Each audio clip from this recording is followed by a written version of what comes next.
Once a giant, always a giant. For me, it's only a giant. What's going on, YouTube? Diggy546. Now, this is going to be me just talking about some of the picks that I've seen already. We still have 2 picks to be made, or 1 pick to be made, and a couple of picks coming up. But I'm not sure if that's going to be anything of any substance, because right now we just took a guy that I've never heard of in my life. We just took a guy named Thomas Fedone II, Nebraska redshirt junior. 6'5", 243. He's a guy with, a nice frame for a tight end, ran a 4.7, so he's not slow, not the slowest, but he's also not the fastest. And he's there in the 7th round, so, who knows what their plan is for him. They might think that he could be a tight end that can contribute in the future, but it's a 7th round pick, so it's a throwaway anyway. But I wanted to talk about some of the picks we've made today. I was not in front of the TV today, but first I see the guy come off the clock. We're at the beginning of the 4th round here. And I'm thinking it's got to be Marcus Bao. It's got to be Miles Frazier or one of these running backs. But I'm thinking it's probably got to be Marcus Bao, or I think it's Bo, just pronounced Bo. But it's got to be him because it just makes the most sense. I think he can play every position on the offensive line. He's exactly what we thought that Ezeudu would be. He's exactly what Ezeudu is supposed to be at Ezeudu's, basically who he's been. So I'm really excited that we didn't get Mbow or Bo in the 4th round, but we got him in the 5th. So that's nuts to me. But in the 4th round, we got Skattebo. And Skattebo isn't my favorite running back left on the board at this point. Now they took Tootin a couple of picks. I think a couple of picks before that. So we couldn't get Tootin, who I think is the home run threat. He's a guy that's like a blur on the field. He can step away and score almost at any point, anytime. And we didn't get him because, again, he got taken before us. And then the other guys that I thought could score, kind of be a blur for us, is Dylan Sampson. And that's really it. And we didn't go after Dylan Sampson. I'm imagining they just feel like they needed more of a bruiser, because we have a guy who's your cutback runner and Tyrone Tracy. We have a guy who's kind of your cutback and just physical, kind of grinded out runner, but just kind of like an all around running back and Devin Singletary. But we don't have a thumper, like a masher, a guy who's going to really take it to the defense down in, down out. We don't have that guy. And that's what we got in Cam Skattebo. Now, Cam Skattebo, I'm sure everybody saw that Texas game where he just completely, erupted for 248 yards. He's a guy that can take all those carries, just continue to deliver blow after blow after blow, gets better and better as the game goes along.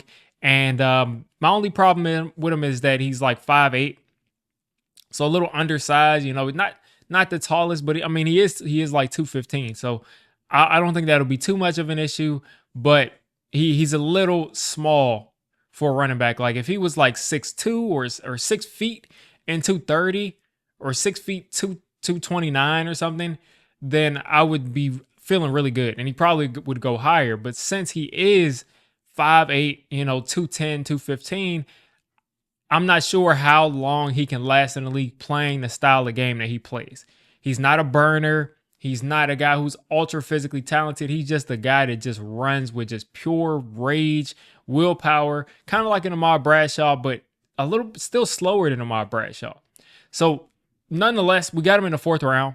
I'm happy that we got him in the 4th round. He's going to pair very well with Tyrone Tracy. Those are our 2 backs of the future, for the next 3 or 4 years. Those are going to be our 2 guys for the most part. I expect Singletary to still have a role this year, but, let's not get mistaken. Those 2 are going to be our backs going forward.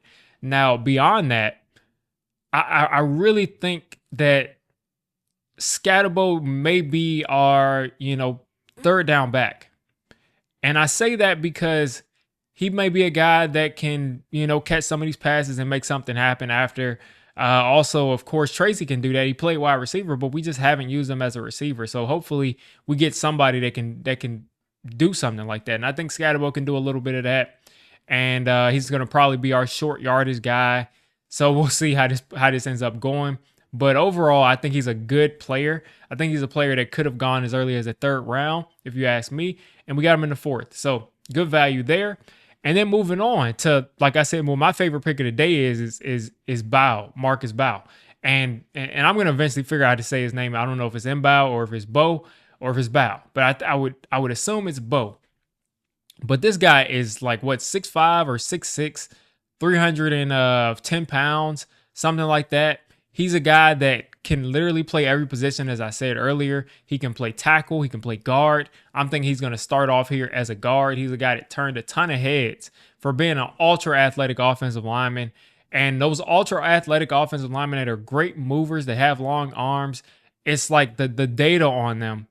It's like almost every time you get one of those guys and you put them on a team, they usually end up being not just good, but a Hall of Famer. And this isn't me saying that he's going to become a Hall of Famer, but people with his types of measurables have become Hall of Famers. It's like, I think I was listening to the guy that does the RAS scores, and he pretty much has just said, like, guys with those numbers go to the Hall of Fame. So I'm not going to put those expectations on a 4th, 5th round pick, but I will say that he is a guy that's ultra talented that I'm excited to see where he ends up playing. The beauty of this is, just like Jackson Dart, he can be a guy that redshirts for a year. He can be a guy that doesn't play or plays in a couple of games where there's injuries and, you know, be a starter for us next year. And that's really what you want. That's what you want. You want to take talented offensive linemen that you can develop, that they don't have to have all the expectation on them to succeed, and they develop in a year, in 2 years, they're starting for you and they're making things happen. And that's how the Eagles and the Cowboys have continued to succeed, because they just have a whole farm of guys that just continue to just churn out, just churn out Pro Bowl offensive linemen. And I think Bo has a chance to do that for us. I really think he does. Now, he could be a guy that could be our future center, depending on what else we do, with the guard position in the future. He could be a guy that's our future guard. He could, if Evan Neal steps up and is a guard, and then Bo could be a future center. If Runyon, ends up, his contract runs out, he could be your left guard. Who knows where he'll play? He could even be a right tackle. But again, he has that flexibility to where he can really play almost any position. So that's Bo. And I mean, with these 2 picks, I am just over the moon. I'm just over the moon, because when you combine that with the rest of the draft, I think we've gotten guys way, way later than they were supposed to go. When, starting off in the 3rd round and on. I really think we've gotten guys way later. And these players, man, I think are all going to be helpful. This is the first time in a long time. And again, I'll make a more detailed video about my perspective on the entire draft. That'll come out probably later tonight or tomorrow. But it's just so refreshing to be a Giants fan and just have all of these players that I'm looking at, when I'm 20 picks away, and I'm saying I would love to get this player. Not only are these players falling to the Giants, but also we're actually taking them. In the past, these players may, they may get taken, or they may fall to the Giants, but then the Giants take a guy like Josh Azudu, and you're like, who is this guy? Like, who even is this guy? But beyond that, we're actually taking good players, like consensus good players, and not just random players. And that's besides the guy we just took, which is the tight end out of Nebraska. We haven't made our last pick yet, which let's see how many picks away we are from that last pick.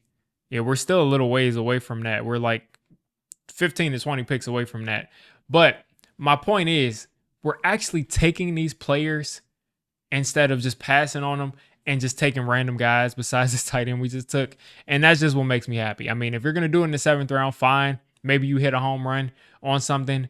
But I really agree with every single pick that Joe Schoen took today, or, definitely today, besides, the 7th round pick.